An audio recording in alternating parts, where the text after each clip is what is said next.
Hello students, this is Navneet Yadav और आज हम लोग स्टडी करने वाले हैं कंस्ट्रक्टर। कंस्ट्रक्टर क्या होता है, कितने टाइप्स होते हैं, क्यों हम लोगों को कंस्ट्रक्टर की नीड होती है। तो बेसिकली स्टार्ट करते हैं हम लोग कंस्ट्रक्टर से। जावा के अंदर कंस्ट्रक्टर काफ़ी इम्पोर्टेंट टॉपिक है क्योंकि कंस्ट्रक्टर जो होता है वो मेथड्स यूज़ करते हैं हम जावा के अंदर, उसी से बना हुआ होता है। कुछ डिफरेंस होता है, वो क्या डिफरेंस होता है हम लोग यहाँ पे क्लियर करने वाले हैं। सबसे पहले डेफिनेशन हम लोग देखते हैं यहाँ पे इसकी। Constructor is a special type of method to initialise object, या दूसरा एक और डेफिनेशन यहाँ पे हम लोगों ने जो डिस्कस कर रहे हैं हम लोग यहाँ पे, constructor is known as special type of method because it has the same name of class. तो इन दोनों मतलब डेफिनेशन से हमारे पास एक चीज़ क्लियर होकर आ रही है। फर्स्ट थिंग ये है कि जो कंस्ट्रक्टर होता है वो एक मेथड होता है। जैसे हम अभी बात कर रहे थे कि मेथड के जैसा होता है, कुछ डिफरेंस होता है। अब डिफरेंस क्या होता है? डिफरेंस ये होता है कि इसका जो नाम होता है वो क्लास के नाम के जैसा होता है। दोनों डेफिनेशन से एक ही चीज़ निकल के आ रही है, constructor is known as a special type of method because it has the same name of the class. जो हमारी क्लास का नाम है उसी के नाम से अगर हम मेथड बनाते हैं तो वो हमारा होता है कंस्ट्रक्टर। यूज़ क्यों करते हैं हम लोग? यूज़ इसको करते हैं हम लोग ऑब्जेक्ट को इनिशियलाइज करने के लिए। देन रूल्स हैं, कुछ rules for creating Java constructors. जो रूल्स हैं वो सिंपल, वही जो डेफिनेशन है उसी को हमने इस तरह से घुमा के लिखा हुआ है यहाँ पे। Simple, constructor name must be same as the class name. जैसा कि हम बता रहे हैं कि कंस्ट्रक्टर होता ही तब है जब वो उसका नेम क्लास के नेम के जैसा हो।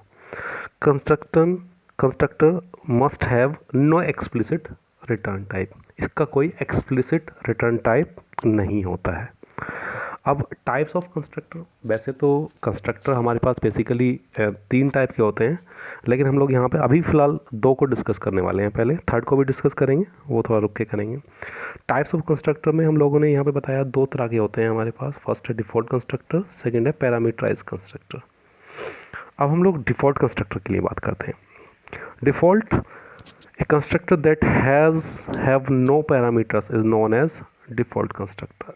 ऐसा कंस्ट्रक्टर जिसके अंदर कोई पैरामीटर्स या आर्ग्यूमेंट्स हम लोग पास नहीं करते हैं। जैसे कि यहाँ पे एक छोटा सा एग्जांपल भी लिखा हुआ है, सिंटेक्स भी है, एग्जांपल भी है। एग्जांपल है क्लास, एक कैंडी नाम की हमने एक क्लास बनाई है और उसी के अंदर कैंडी नाम का हमने एक मेथड यूज़ किया हुआ है। देखिए क्लास किस नाम से है? ये कैंडी के नाम से क्लास है और कैंडी के नाम से ही हमारा मेथड है। तो अगर कैंडी 1 के नाम से मेथड होता या CAND नाम से होता तो ये सिंपल एक मेथड होता। लेकिन अभी क्या है, ये कैंडी क्लास के अंदर कैंडी के नाम से एक फंक्शन है हमारे पास, so this is a constructor. उसके अंदर हमने कुछ प्रिंट किया हुआ है यहाँ पे, और मेन मेथड में जाके हम लोगों ने सीधे कैंडी का एक ऑब्जेक्ट बनाया हुआ है और उस ऑब्जेक्ट से ऑटोमेटिकली कॉल हो जाता है। जैसे ये मैंने यहाँ पे C.Candy लिखा है, उस मेथड को हमें कॉल करने की कोई नीड नहीं होती है, इसलिए स्टार करके लिखा है मैंने यहाँ पे, no need to call default constructor, क्योंकि कंस्ट्रक्टर क्या है? डिफ़ॉल्ट कंस्ट्रक्टर है। और अगर ये कोई और मेथड होता, उसका ऑब्जेक्ट बनाते हैं हम लोग, तो यहाँ पे हम लोग उस मेथड को हमें कॉल करना पड़ता। तो जो बॉक्स के अंदर लिखा हुआ है इसके आगे स्टार लगा के लिखा हुआ है, no need to call default constructor, इसको हमें कॉल करने की नीड नहीं होती। तो सिंपल इसका आउटपुट हमारे सामने आ जाएगा। नेक्स्ट है पैरामीटराइज कंस्ट्रक्टर। अभी हमने देखा कि कैंडी नाम के मेथड के अंदर हमने आर्ग्यूमेंट्स पैरामीटर्स पास नहीं किए हुए थे। अब पैरामीटराइज क्या होगा? जिसके अंदर पैरामीटर पास करेंगे। A constructor that have parameters is known as parameterised constructor. Parameterised constructor is used to provide different values to different objects. Different parameters हम लोग पास कर सकते हैं। जैसे एग्जांपल के अंदर देख लेते हैं। यहाँ पे एक रेक्टेंगल के नाम से हमने क्लास ली है, उसके अंदर लेंथ विड्थ नाम के 2 हमने वेरिएबल लिए, और रेक्टेंगल क्लास के अंदर रेक्टेंगल नाम का मेथड लिया हम लोगों ने। तो ये क्या हो गया? मेथड नहीं हुआ, ये क्या हो गया? कंस्ट्रक्टर हो गया। x और y नाम के 2 वेरिएबल लिए हैं हमने, इसके अंदर x और y को कुछ असाइन किया हुआ है। रेक्ट एरिया के नाम से हमने एक और दूसरा मेथड बनाया हुआ है। This is not constructor, this is method. Rectangle के अंदर रेक्टेंगल नाम का हमने मेथड बनाया है, दैट इज़ कंस्ट्रक्टर, और ये सिंपल मेथड है। जो भी हम कुछ कर रहे हैं। मेन मेथड के अंदर आ जाते हैं हम लोग, यहाँ पे कुछ वैल्यूज़ हम लोगों ने पास की हैं और ये हमने कुछ जो वैल्यूज़ न्यू रेक्टेंगल के अंदर 10 और 20 पास किया हुआ है, ये सीधे सीधे जाके हमारा एक्स और वाई को असाइन हो जाएगा। तो हम लोग यहाँ पे ये देखना चाह रहे हैं कि एक्स और वाई नाम के ये हमने 10 और 20 पास किया होता तो ये एक्स और वाई के पास पहुँचेंगी ये वैल्यूज़, तो ये पैरामीटर्स पास होके मेथड के पास जाते हैं, सिंपल मेथड के में जाते हैं। ऐसे ही करा हमारे पास कंस्ट्रक्टर में जा रहे हैं क्योंकि रेक्टेंगल के अंदर रेक्टेंगल नाम का मेथड हम यूज़ कर रहे हैं। सो ये होते हैं हमारे पास बेसिकली दो टाइप होते हैं कंस्ट्रक्टर के। काफ़ी इंपॉर्टेंट टॉपिक है, एग्ज़ाम में पूछा भी जाता है बहुत। मेथड्स और कंस्ट्रक्टर में क्या डिफरेंस होता है ये भी कई बार पूछा जाता है। तो एक और हमारे पास टाइप होता है दैट इज़ कॉपी कंस्ट्रक्टर, कई बार एग्ज़ाम्स में पूछ लिया जाता है। सो थोड़ा सा इसको भी हम डिटेल में देख लेते हैं। Copy constructor is a member function which initialises an object using another object of the same class. तो जैसे हम अभी आर्ग्यूमेंट्स पास कर रहे थे, पैरामीटर्स पास कर रहे थे, तो सेम क्लास के अंदर एक ऑब्जेक्ट से दूसरे ऑब्जेक्ट को वैल्यूज़ पास करना, that is known as copy करना, है ना। कॉपी करना होता है एक वैल्यूज़ को दूसरी वैल्यूज़ के लिए पास करना, so that is copy constructor. छोटा सा एग्जांपल देख लेते हैं। क्लास हमने डेटा नाम की क्लास ली है और सीधे सीधे हम देखते हैं डेटा नाम का हमने एक कंस्ट्रक्टर बनाया है। उसी के अंदर हमने नीचे एक और डेटा के नाम से यूज़ किया हुआ है। पहले वाले डेटा के अंदर D1 और D2 नाम से लिया था और यहाँ पे DT डेटा ऑब्जेक्ट लिया हुआ है।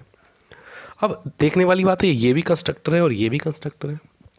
This both are constructors.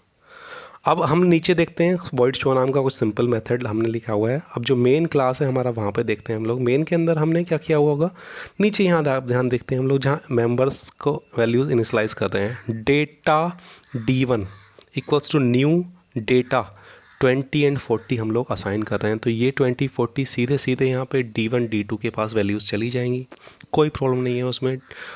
Show data में जो D1 के लिए हम लोग कॉल कर रहे हैं डेटा वाले मेथड के लिए, वो वैल्यूज़ प्रिंट हो जाएंगी। अब जो मेन कॉपी कंस्ट्रक्टर वाला मेथड आता है वो यहाँ पे काम कर रहा है। Data D2 equals to new data D1। New data हम क्लास के ही सेम मेथड को यहाँ पे देखिए D1 से असाइन करा रहे हैं, D1 वाली वैल्यूज़ को यहाँ पे असाइन करा रहे हैं। तो जैसा कि डेफिनेशन के अंदर था, member function which initialises N object using another object of the same class.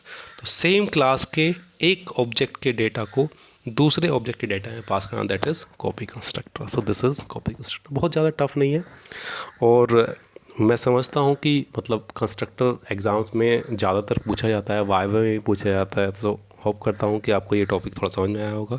इससे अलग कोई और क्वेश्चंस हो तो आप लोग मुझसे वो कमेंट सेक्शन में पूछ सकते हैं। Thank you.